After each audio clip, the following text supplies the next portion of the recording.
femmes libanaises ont la réputation d'être les plus belles du Moyen-Orient. Juchées sur des talons à flanquer le vertige, les ongles manucurés tout au long de l'année, dans toutes les circonstances, elles cultivent une tendance glamour.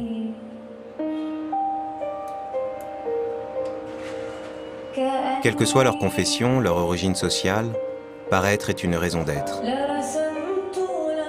Dans ce pays à la croisée des routes et des influences entre Orient et Occident, le jeu des apparences est complexe. Un simple coup d'œil ne permet pas de cerner des femmes et des histoires beaucoup plus subtiles qu'il n'y paraît.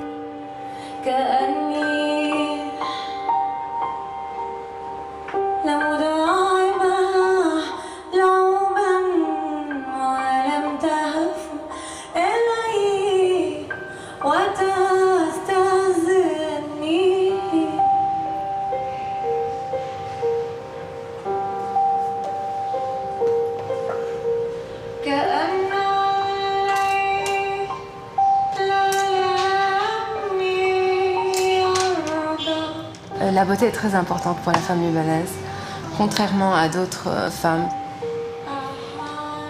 Ça occupe une place très importante dans son quotidien en général. Elles aiment plaire, donc elles aiment séduire, même en allant au supermarché, même en faisant les choses les plus simples. C'est l'homme libanais qui est un petit peu macho, qui dicte un petit peu le comportement de la femme libanaise, puisque finalement elle se comporte en fonction de ça. C'est pour lui plaire, elle veut d'abord lui plaire. Parce qu'on est dans une société qui table énormément sur les apparences. Elle peut être très intelligente, mais l'important d'abord, pour les gens ici, c'est la première image qu'ils voient de la femme. Et elle est jugée sur ça. Parce qu'elle s'impose. En étant belle, elle s'impose. On la regarde et on l'écoute. On l'écoute davantage. On est quand même dans un pays qui reste conservateur quelque part. Où les gens veulent être modernes d'apparence, mais si vous grattez un petit peu, on est quelque part attaché à certaines valeurs, à certaines choses aussi qui nous empêchent d'évoluer. Il y a toujours ce côté exagéré, ce manque de simplicité.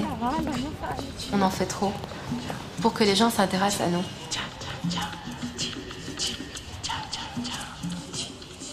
Même durant la guerre, la seule chose qui continuait à marcher, c'était les coiffeurs, parce que la femme continue à se faire belle.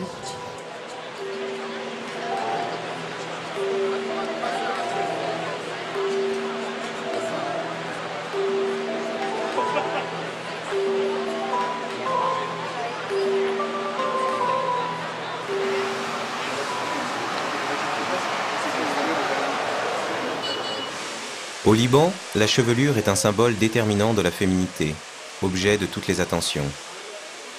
Pas de coupe à la garçonne pour ces irrésistibles Scheherazade. Les cheveux se portent longs et flamboyants.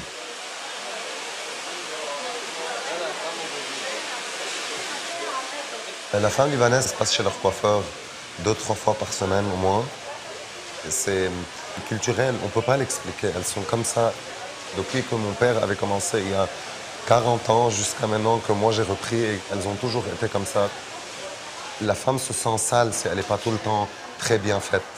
Ça fait partie de sa propreté, de son hygiène. Donc c'est la manière dont elles sont éduquées par leur mère depuis qu'elles sont petites. Et il y a beaucoup de critiques ou de compétition entre les femmes, donc elles s'attendent toujours sur la plus petite des fautes, donc elles sont toujours très bien faites, très bien fixées. C'est culturel, je crois, plus qu'autre chose. Les cheveux, c'est la moitié de la femme. C'est son chapeau, en fait. Je trouve que si elle a de moches cheveux, elle peut, même si elle est très très belle, si elle a une très belle forme de visage, si la coupe n'est pas bien faite pour montrer la beauté de la forme du visage, on bouffe la femme.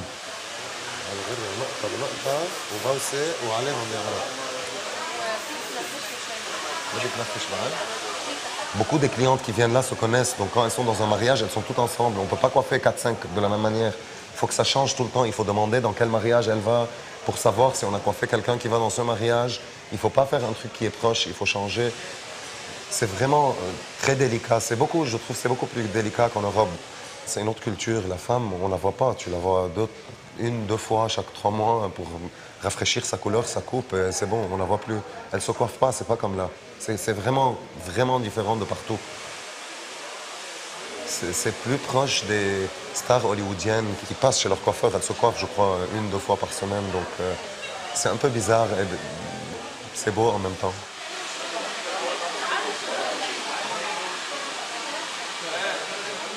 On connaît tous leurs problèmes. Si quelqu'un est malade, c'est très important de se rappeler toujours qu'il y a une relation d'amitié entre le coiffeur et la cliente qui est très forte, qui est beaucoup plus forte qu'en Europe et tout, parce que, je sais pas, on connaît parfois même leurs problèmes avec leur mari. Ça c'est un côté. Et à l'autre côté, j'adore les femmes, donc c'est le seul endroit où on bosse avec les femmes tout le temps. Il y a gynécologue et il y a ça, donc... J'ai pas voulu être docteur, j'ai été coiffeur.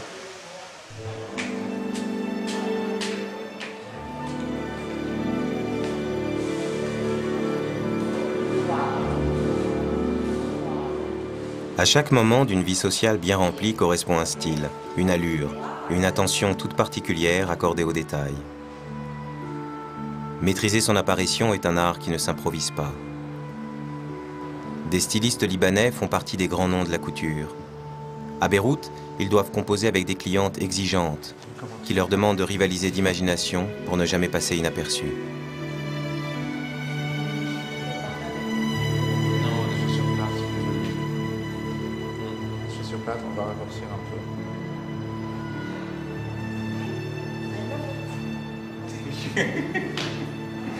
Et on va essayer la chemise. Je vais mettre la chemise, on va essayer une chemise blanche. La chemise blanche.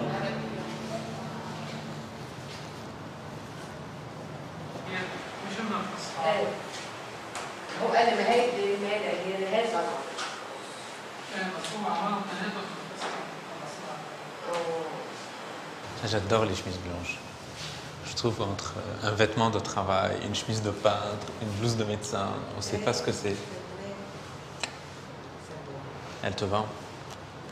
Donc ça, c'est ta chemise de travail. Quand on te voit comme ça, on t'écoute. On t'écoute. Je pense que le but d'un n'importe quel designer, c'est pouvoir faire des choses intemporelles, donc essentielles. Pas des choses qu'on aime parce que c'est la mode et puis qu'on oublie tout de suite après. D'ailleurs, je n'aime pas beaucoup la mode, je préfère le vêtement.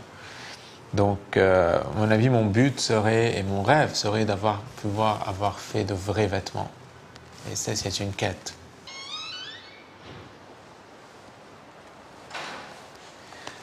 Je suis entre Paris et Beyrouth quand je travaille.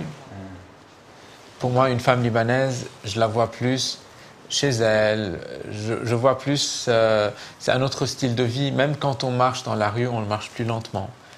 Même quand on prend sa voiture, on prend sa voiture autrement. On court pas beaucoup au Liban. C'est ce qui est agréable. Et du coup, je trouve que le vêtement a une autre fonction d'un coup. On fait plus de parade avec son vêtement qu'à Paris, par exemple. La plupart des femmes que moi je peux voir ici au Liban, c'est des femmes qui sont plus dans des soirées ou dans des mariages ou dans des... plus dans des représentations. Les femmes que je vois à Paris, c'est des femmes beaucoup plus actives, beaucoup plus dynamiques. Et pouvoir faire une mode qui plaît à ces deux mondes, c'est assez inspirant. Comme ça, je me nourris d'une chose et de son contraire. Je suis entre deux villes complètement différentes, entre deux esprits, entre l'Orient, l'Occident, Paris, Beyrouth. Du coup, mon vêtement est entre aussi le flou et le tailleur, le côté rigide et le côté fluide dans le vêtement.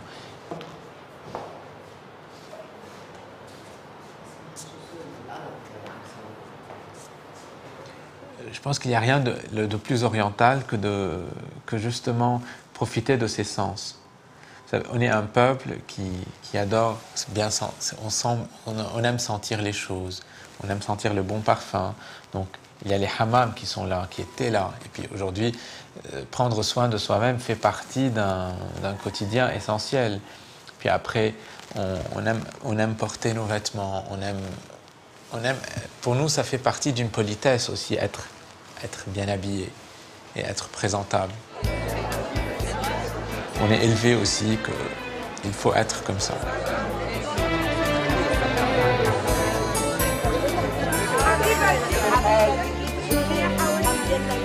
Le Liban est un petit pays, et Beyrouth, malgré ses airs de grande métropole, a conservé l'âme d'un village où tout le monde se connaît, se rencontre, s'observe. Difficile d'échapper aux soirées mondaines si l'on prétend jouer un rôle dans la vie politique, économique ou culturelle du pays. Scène pour les précieuses et les élégantes, le raffinement à la libanaise se montre et se juge.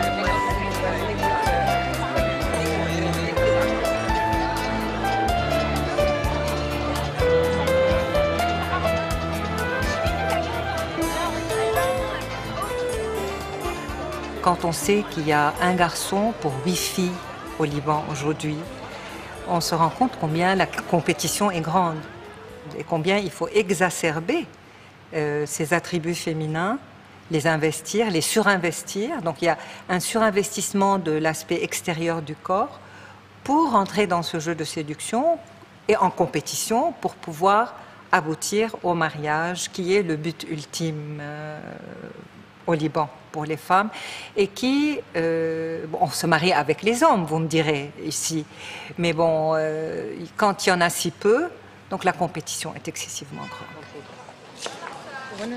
Je pense que ces attributs, ces façons d'être physiques chez la femme est une façon de s'affirmer en tant que femme, quand souvent elle ne peut pas s'affirmer autrement. Et je pense que ça, c'est une question essentielle. Qu'est-ce qui fait un homme? Qu'est-ce qui fait une femme? Ici, peut-être dans une société comme la nôtre, c'est autre chose que dans une société qui évolue autrement. Donc il y a les rôles.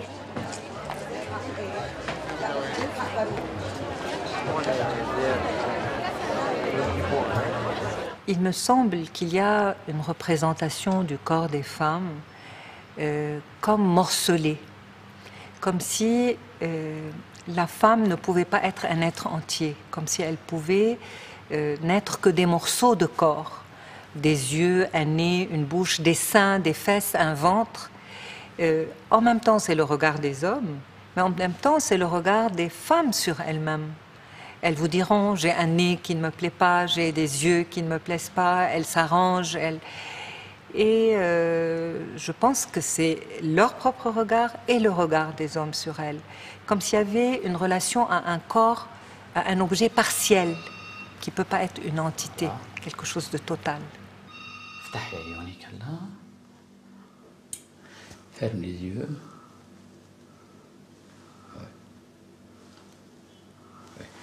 Alors là, comme ça, on voit les poches. Il n'en a pas beaucoup, il y en a peu. Ouvre les yeux. Voilà, ça c'est un effet quand même. Et ensuite pour la face, voilà. نعمل هيدا هيك بنعلي الخدود بيروحوا هودي الباجو. Voilà. Bien sûr que notre métier, c'est de conseiller. Bien sûr que notre métier, c'est d'être dans l'harmonieux. Bien sûr que la beauté, c'est une question de proportion. Mais quand je parle de mimétisme par rapport aux stars, on sait qu'il y a des exagérations. Et tout le monde veut mimétiser ces personnages-là. Et à partir de là, on veut corriger. Bon, ceci augmente un peu notre travail. Et nous essayons quand même de nous y conformer, sans toutefois dépasser les exigences de la fonction. Parce que vous savez que la fonction prime par rapport à l'esthétique. Et parce qu'il y en a qui demandent d'augmenter les lèvres, par exemple. Alors on a des lèvres qui sont vraiment tombantes, qui cachent, qui sont jolies, qui peuvent être jolies et appréciables. en position statique, c'est-à-dire quand on prend une photo, mais qui sont préjudiciables, en position dynamique, c'est-à-dire au sourire, on ne voit plus les dents, alors ça fait un sourire de vieux. Et ça, c'est pas joli. Et ça, c'est pas joli. Alors, on essaie de convaincre nos dames de ne pas aller dans l'exagération.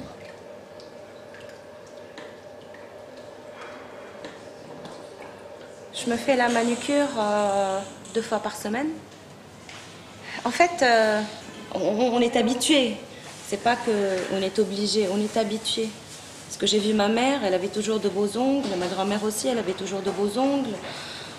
Et elle me disait tout le temps qu'une femme devrait avoir toujours les ongles très nets et beaux.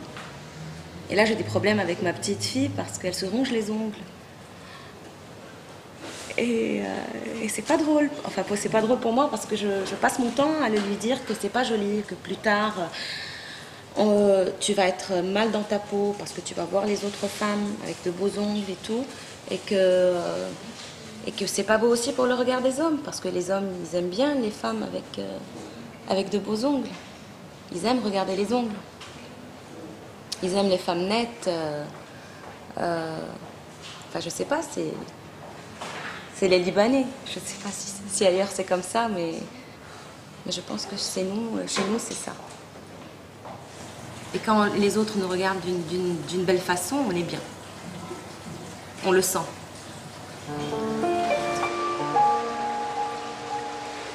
Et on fait tout pour paraître plus jeune. Par exemple, moi, ma mère m'a caché son âge durant des années. Et un beau jour, elle me dit la vérité. Et en fait, je remarque que ma mère a 15 ans ou 10 ans de plus. Et ça a été un choc pour moi.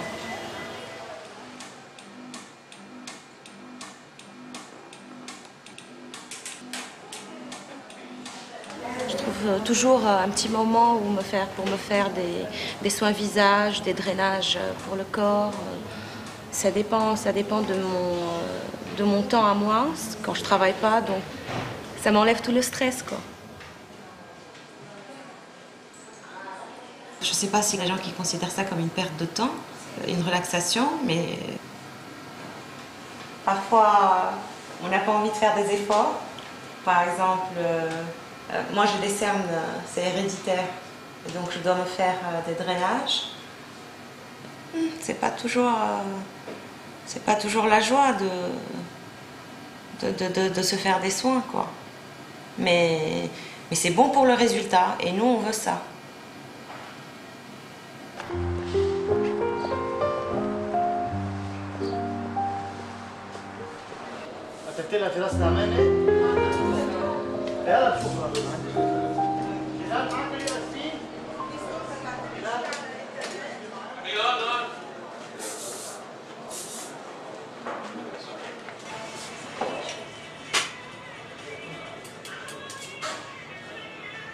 Ce qui est spécial ici, nous, l'équipe, nous sommes tellement naturels. Il y a vraiment peu de gens qui aiment le look artificiel. Et alors, à propos de mon maquillage, c'est beau, mais c'est un petit peu fort aujourd'hui parce que je vais porter un truc blanc. Et mon émission aujourd'hui, ça va être tellement spécial parce qu'il y a plein de gens qui adorent le style qu'on dit ethnique. Maintenant, durant le mois de Ramadan, il y a plein de gens qui aiment s'habiller dans le style ethnique.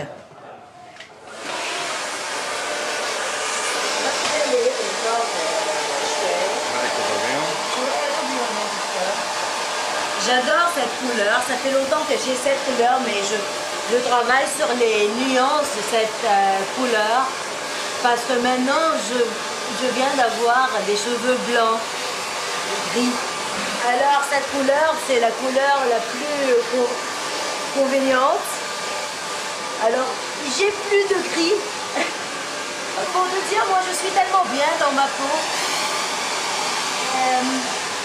Mais il y a des gens, non, ça dépend des dames. Je pense il y a des dames qui aiment parler Mais il y a des dames qui sont non, on ne doit pas dire ça parce que c'est pas bien pour l'étiquette et c'est pas bien pour notre société. Et il y a des gens qui sont tellement faits avec tous les botox, le feeling, le silicone, ça se voit. Si jamais tu la demandes, est-ce que c'est qui ton docteur? Moi, quel docteur? Je connais personne, je n'ai jamais été chez un docteur, mais je suis en train de penser d'aller. Elles sont rigolotes.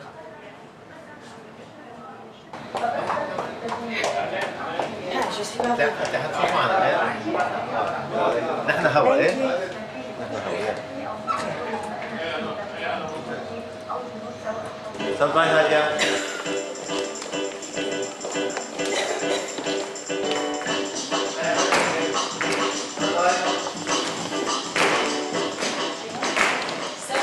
Bonjour et bienvenue dans notre matinale consacrée à la mode.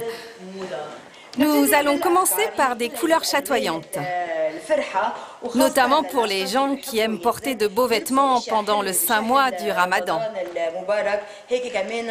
Comme cela, vous avez le choix dans ce que vous voulez porter.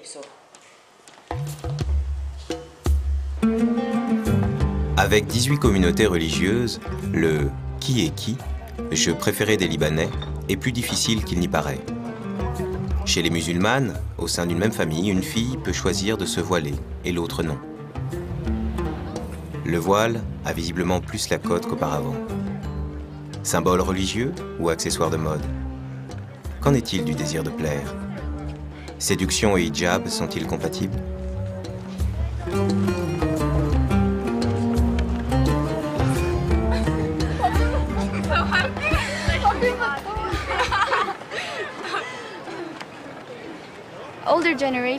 Les anciennes générations considèrent que quand on est plus âgé ou qu'on porte un hijab, on ne doit pas avoir des couleurs attrayantes comme celle-ci. Mais pour nous, ça ne pose pas de problème. Nous pouvons les porter. Nous ne considérons pas qu'il s'agit d'une offense à la volonté de Dieu. Il n'a jamais rien dit à propos des couleurs. L'interdiction n'est qu'une vue de l'esprit.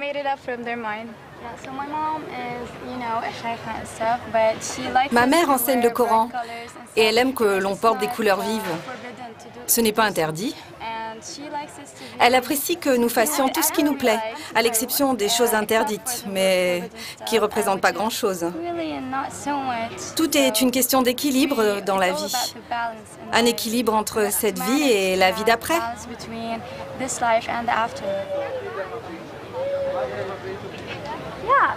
Certaines personnes ont les cheveux courts, d'autres les cheveux longs, certaines les ont noirs.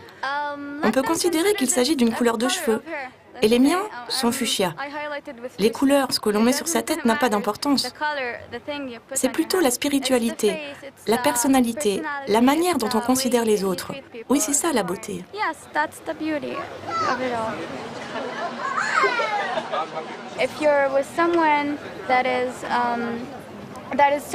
Si tu es avec quelqu'un de vraiment beau, mais très laid intérieurement, quand tu parles avec ce gars ou cette fille, plus tu la découvres à mesure que tu sors avec elle, ou même si tu te maries avec, jour après jour, tu commences à détester cette personne.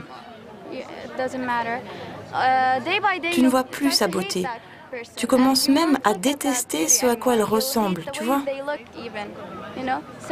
La beauté est perdue et peut-être un accident fait disparaître cette beauté et la laideur intérieure est là pour toujours.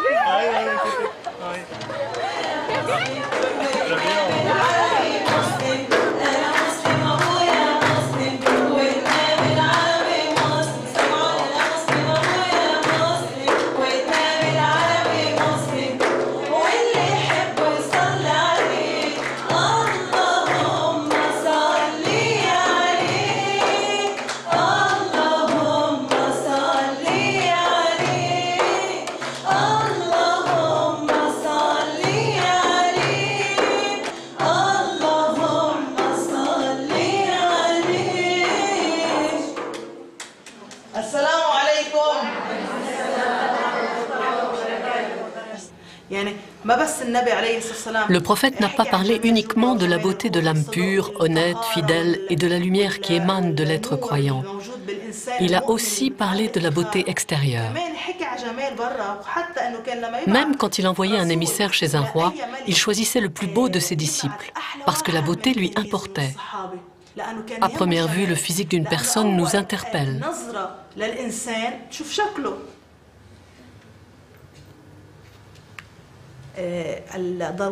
Il y a des choses essentielles et des choses superflues. Quand la femme devient obsédée par les choses superflues et qu'elle cherche le bonheur en poussant la chirurgie à l'extrême, c'est là qu'elle perd son argent et son temps. Elle passe son temps à se faire opérer. Son cœur est comblé grâce à la chirurgie dans l'espoir d'obtenir le visage d'une fille de 20 ans. Je connaissais une déesse de beauté que j'ai revue 10 ans après. Je l'ai observée, elle était devenue plastique. La beauté originelle que Dieu nous a donnée est magnifique, surtout quand on lui obéit.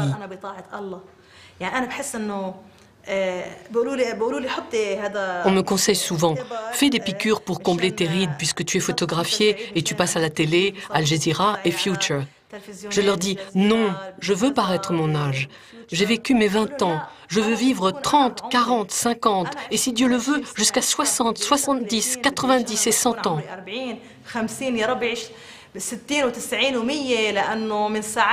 Le bonheur de l'être réside dans l'obéissance de Dieu selon le prophète. Si je suis heureuse, obéissante à Dieu et que j'ai la santé, il ne faut pas rechercher les choses secondaires. Ou alors, si c'est nécessaire, fais-le, mais libère-toi. Ne reste pas frustré, que cela ne devienne pas une obsession qui te conduise à la folie.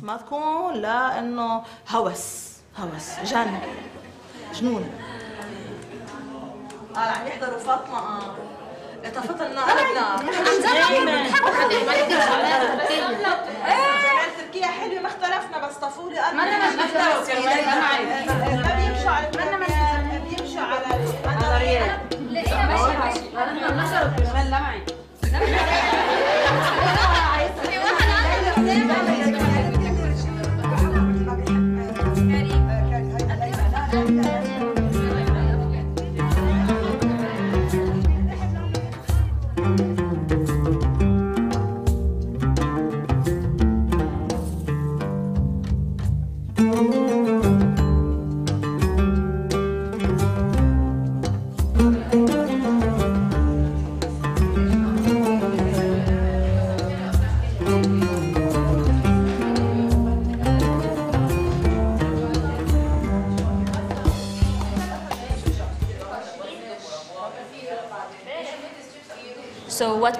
La manière dont s'habille ma mère est complètement différente de ce que nous, la jeune génération, nous voulons.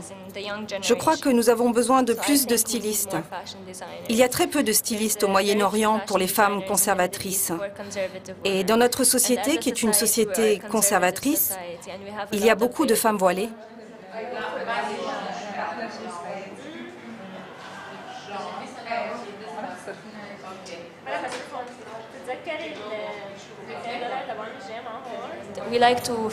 Nous aimons suivre la mode, nous aimons les couleurs. Nous ne voulons pas porter du noir, nous ne voulons pas porter du bleu, nous voulons porter du rose, des couleurs à la mode. C'est ce que j'essaye de faire, de renouveler l'apparence des femmes voilées. Tant que je vis dans ce monde, j'ai besoin de règles de conduite qui sont principalement ma religion, mon code moral, et j'ai besoin des deux pour continuer ma route.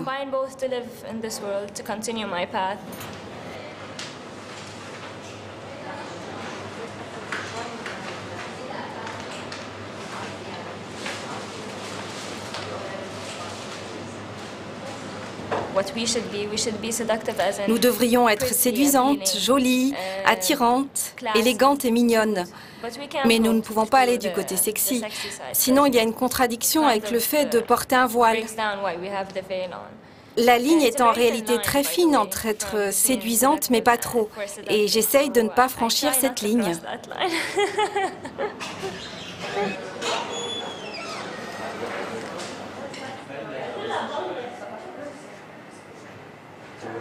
La femme que je dessine, la femme pour qui je crée des vêtements est une femme qui ne cherche pas à exister à travers le regard de quelqu'un. Une femme qui n'a pas peur d'être ce qu'elle a envie d'être, d'aller au bout de ses rêves, d'aller dans ses ambitions. Et ce n'est pas une femme superficielle, même si dans l'esthétique, c'est beau. C'est une femme qui a les mêmes besoins qu'un homme, qui a les mêmes besoins de manger, dormir, passer aux toilettes même. Il y a des hommes qui ne veulent pas savoir ça. Pour eux, non, c'est inconcevable. Et c'est juste de pouvoir être moi-même avec une personne qui est elle-même en face de moi. Et ne pas être dans une relation où c'est dans le paraître et qu'on a mensonge sur mensonge. Et ce n'est vraiment pas un équilibre parce qu'il n'y a aucune base de vérité dans ces relations-là.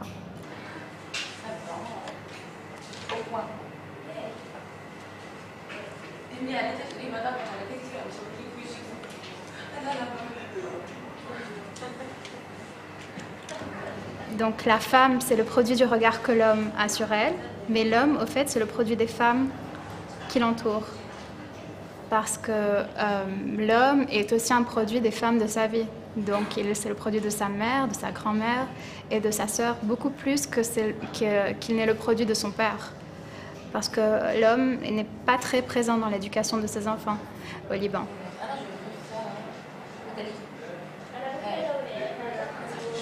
Tu peux pas mettre une séparation. Tu peux Et c'est très désolant de réaliser qu'on est juste des produits. C'est vraiment une société de consommation et où on est et on ne pense et on ne veut ressembler que ce à quoi on nous met dans la tête. Et personne ne pense pour lui-même.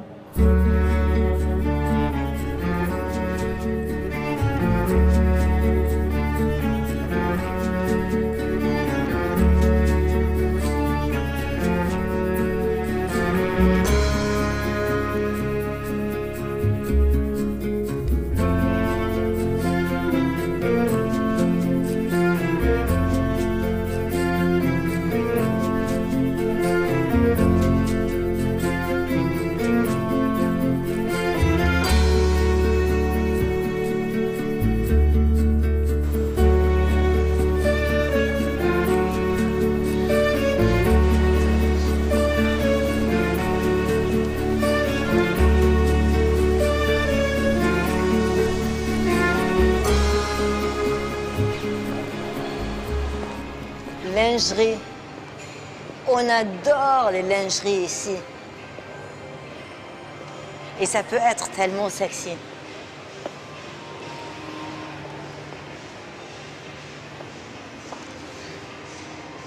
Je connais des dames libanaises qu'elles peuvent sortir dès le bon matin avec des talons comme ça. Du bon matin. Mais sûrement, elles ne travaillent pas. Et ce goût-là, c'est pour les dames qui adorent être comme les célébrités. Elle adore. Même, c'est pas seulement la femme libanaise, en même temps la femme arabe. Et la femme arabe adore être comme la femme libanaise. Il y a d'autres modèles, toujours dans le plateforme, plein de célébrités portent. Alors, la libanaise doit être habillée comme les célébrités, les gens connus. Et si jamais une chanteuse libanaise comme Haïfa ou d'autres, elle porte ce sandal, toutes les femmes veulent ce sandal.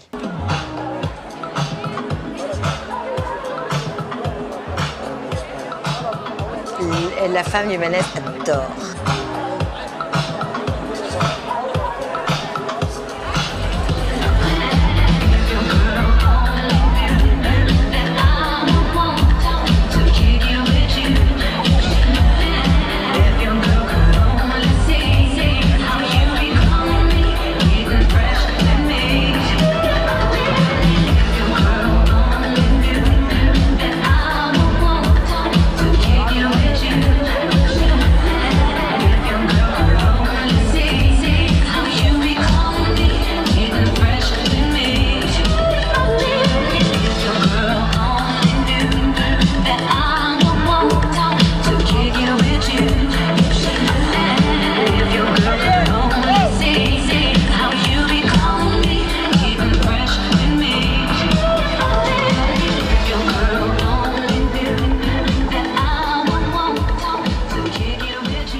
C'est beau d'avoir comme ça des petits magasins, des petits restos anciens.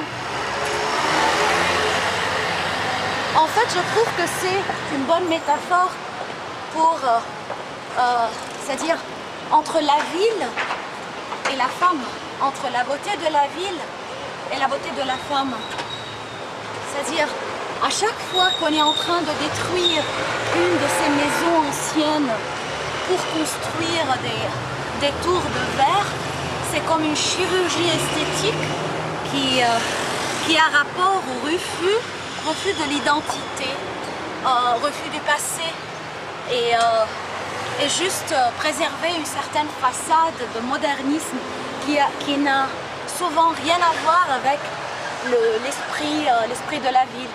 Regardez cette porte par exemple. Quand on touche une vieille porte comme ça, c'est comme toucher l'âme. Et moi j'aime que les femmes donnent plus d'importance à ce qu'on touche leur âme au lieu de leur corps.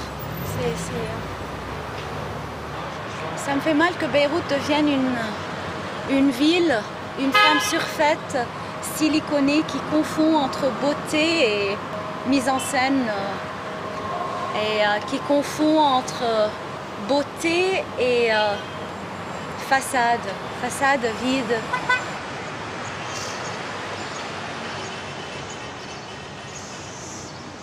Jusqu'à il y a quelques mois, on voyait encore la mer. Parce qu'on est très proche du port de Beyrouth. On a une toute petite vision qui est restée ici à travers 2 immeubles. On peut voir la mer. C'était superbe. C'était entièrement dégagé.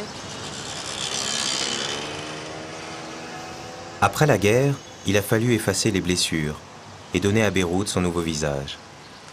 La reconstruction de la ville s'est faite comme si le passé n'existait pas.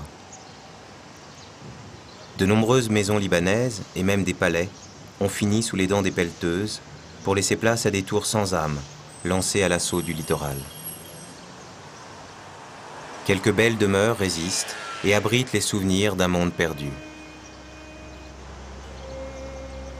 Dans le palais de la famille Sursock, joyau de l'architecture libanaise, le temps s'est arrêté. Ce sanctuaire abrite les souvenirs d'une société raffinée et la nostalgie d'une époque. Dans le diwan, l'immense salon, plane encore la présence des femmes qui ont marqué de leur élégance cette splendide demeure. Je me souviens de Beyrouth autrefois. Beyrouth était ravissant. Beyrouth était une ville jardin, ça me paraît étrange, était verte. Il y avait des jardins partout. Il y avait ces maisons absolument ravissantes dans elle. Et tout Beyrouth était comme ça. Vous avez ces maisons, alors il y avait des porches tellement accueillants que chaque fois qu'on passait devant, on avait envie de s'arrêter, d'aller prendre un café avec les personnes qu'on ne connaissait même pas, vous voyez. C'était ça Beyrouth, c'est une ville accueillante, une ville jardin. Et il y avait toujours une fontaine, et il y avait toujours une plante odorante. Vous prenez votre café, vous avez de la plante odorante. Vous voyez, c'était ça le charme de Beyrouth aussi. Tout disparaît. Tout disparaît au profit de ces tours qui sont vides par-dessus le marché. Encore, elles étaient pleines, on dirait bien, il y a un besoin. Elles sont vides. Je crois que les Libanais vivent dans le mythe aussi. Ils disent, un jour, elles seront pleines. Au contraire, d'après moi, un jour, elles seront remplies par les squatters. Ce qui sera logique. Moi, j'étais quelqu'un qui habitait dans des endroits très, très misérables, et que je vois ces immeubles vides, je m'installerai.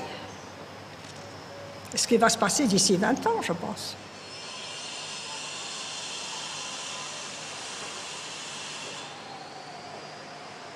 Le Liban, dans 20 ans, 30 ans, aura perdu son histoire. Parce que quand même, l'histoire s'enracine dans la pierre.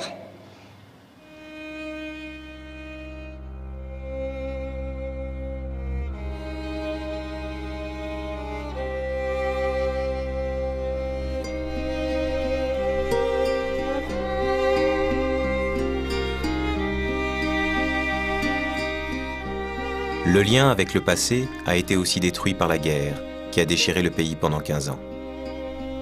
Le long de la ligne verte, qui séparait les quartiers chrétiens des quartiers musulmans, les bâtiments conservent les traces des affrontements.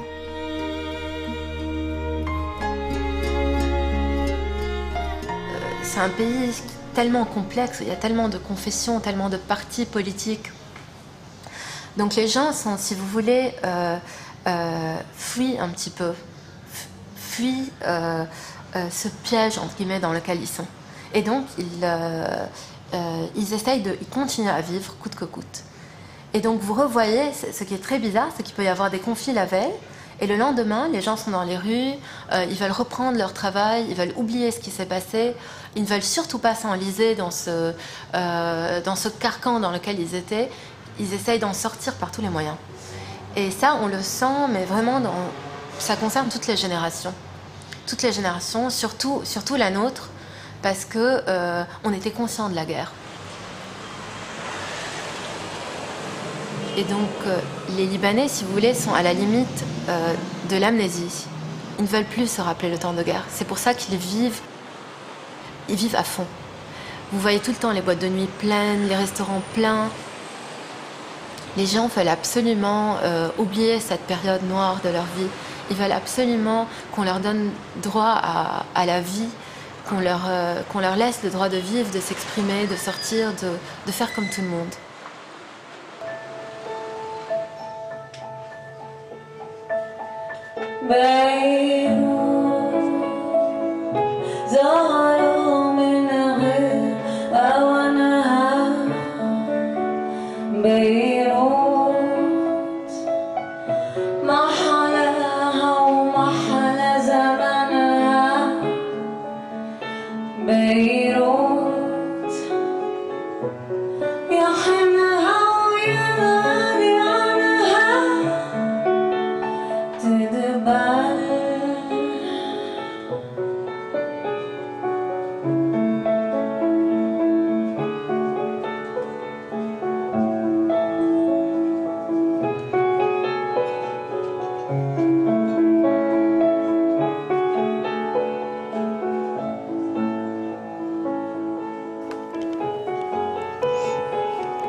Bardo à Baalbek, ici.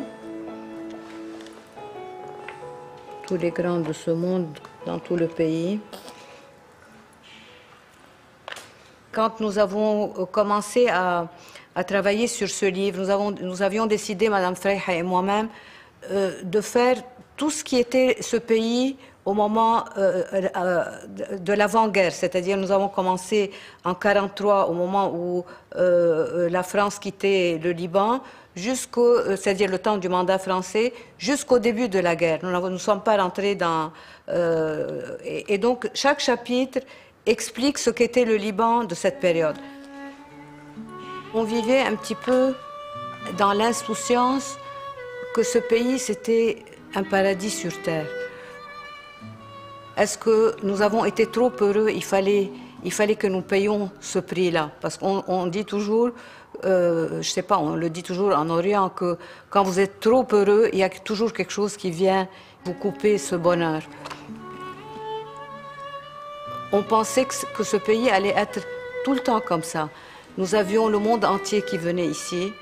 Vraiment, c'était une période des années 60 jusqu'au moment où la guerre a éclaté, c'est-à-dire en 75. J'étais journaliste à Paris. Je faisais partie du comité du Dédor. Un jour, le directeur d'une très grande maison de couture que je ne nommerai pas vient me dire « Comment se fait-il que nous vendions autant de robes au Liban pendant la guerre alors que je vois à la télévision tout ce monde s'effondrer ?»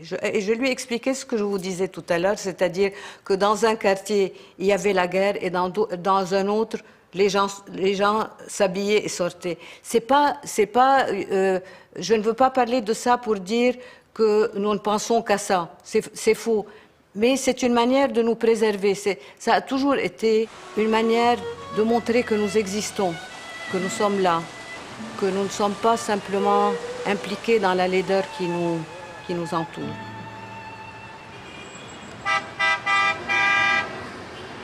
À Beyrouth, les jeunes femmes présentent une image moderne assez semblable à celle que l'on pourrait voir dans un pays occidental. Pourtant, cette apparente liberté dissimule des conventions sociales qui pèsent sur les jeunes filles des différentes communautés. On pourrait parler de tabou par rapport à la sexualité, puisque nous sommes dans une société où le tabou de la virginité est encore très présent. Il est transgressé, ce tabou. Ce n'est pas parce qu'il est transgressé qu'il n'est pas présent. Il y a des transgressions et les femmes ont recours par la suite, avant le mariage, à l'hyménoplastie, qui est aussi très pratiquée chez nous, donc qui sont ces opérations de réparation de l'hymen.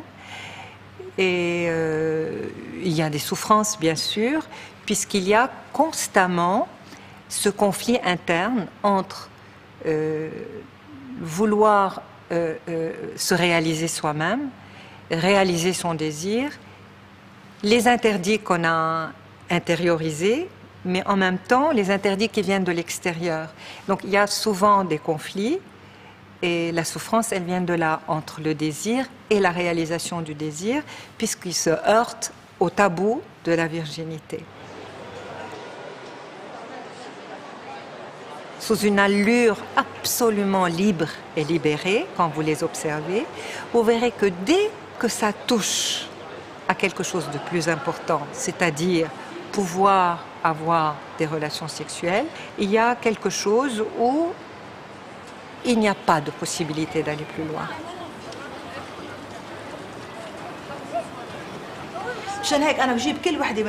Chaque fois qu'une fille doit se marier, je lui enseigne comme une mère. Je suis leur mère. Ce sont toutes mes filles. Je veux qu'elles soient heureuses et perpétuent leur vie conjugale. Si c'est l'homme qui profite seul, qu'est-ce qu'elle obtient chaque fois qu'il s'approche d'elle? Un baiser? Je ne veux pas de ce baiser. Ce baiser représente-t-il la relation conjugale? La femme n'en profite pas. Je lui apprends à être sexuellement fusionnelle avec son mari. Comme ça, quand il lui dit « viens faire l'amour », elle lui répondra « ok », parce qu'elle en aura envie et qu'elle l'aura choisi. Elle ne lui dira pas « moi je suis fatiguée ». Elles veulent se marier à tout prix et quand elles sont mariées, elles ont toujours sommeil et veulent dormir. Elles sont fatiguées tous les jours, mais quand elles ressentent et apprécient le plaisir, qui est un don de Dieu, ça devient une bénédiction. La meilleure bénédiction dans l'existence, après la foi et la santé. Il n'y a rien de plus beau. C'est sûr qu'il faut que j'enseigne ce sujet. Moi, j'oserais le faire, mais les autres, pas sûr. Ça peut passer à la télé. Ça ne me pose pas de problème. J'aime dire la vérité. Le prophète Mohammed nous l'a appris. Quand il communiquait avec ses femmes, il leur disait « Soyez sereines dans la relation conjugale, ne me prenez pas la tête. » J'ai tout appris de lui, même le baiser. Il ne faut pas se précipiter au lit. Commence par des baisers, disait-il il y a 1400 ans. Tu n'es pas un animal, tu ne peux pas la brusquer, ce n'est pas une histoire de viol. Commence par l'embrasser, la caresser, lui dire des mots doux, et puis tu peux y aller. Tu n'es pas en train de payer ses services. Ça, c'est l'amour. L'amour est un art. Il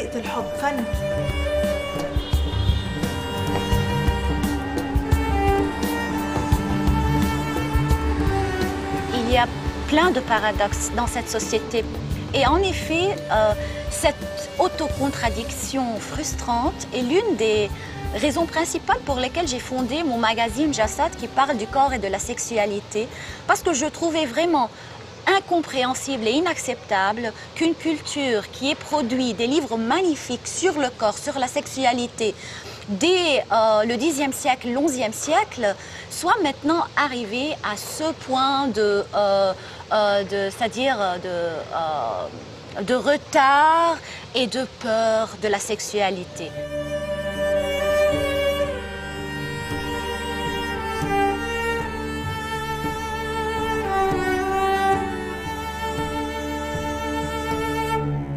Je trouve qu'il y a une certaine réflexion qu'on doit tous faire sur les raisons de cette marche en arrière, sur les raisons de cette peur qu'on a du corps, surtout du corps de la femme, parce que trop de choses se jouent sur le corps de la femme.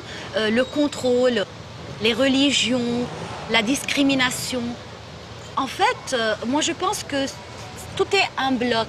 Mon combat pour les droits de la femme ne peut pas être séparé de mon combat pour la laïcité. Mon combat pour la laïcité ne peut pas être séparé de mon combat pour la sexualité libre, le droit à l'exprimer, le droit à la vivre.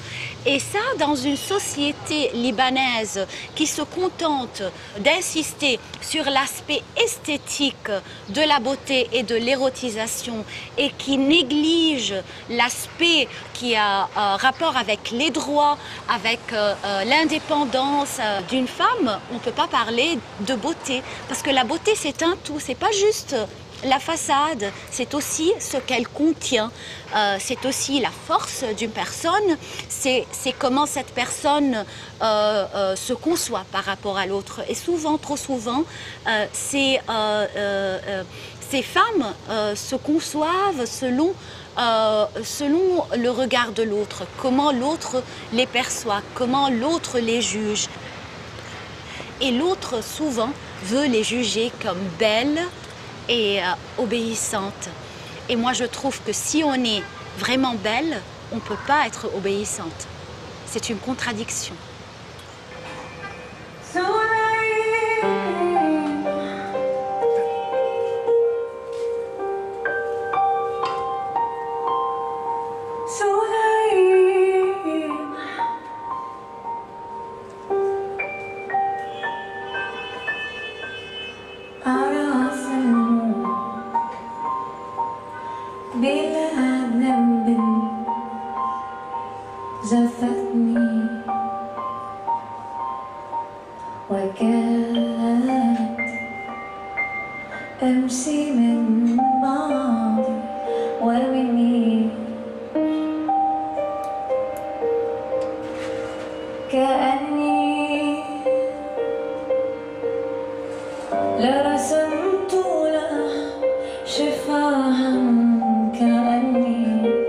ما وصلت ولم تصل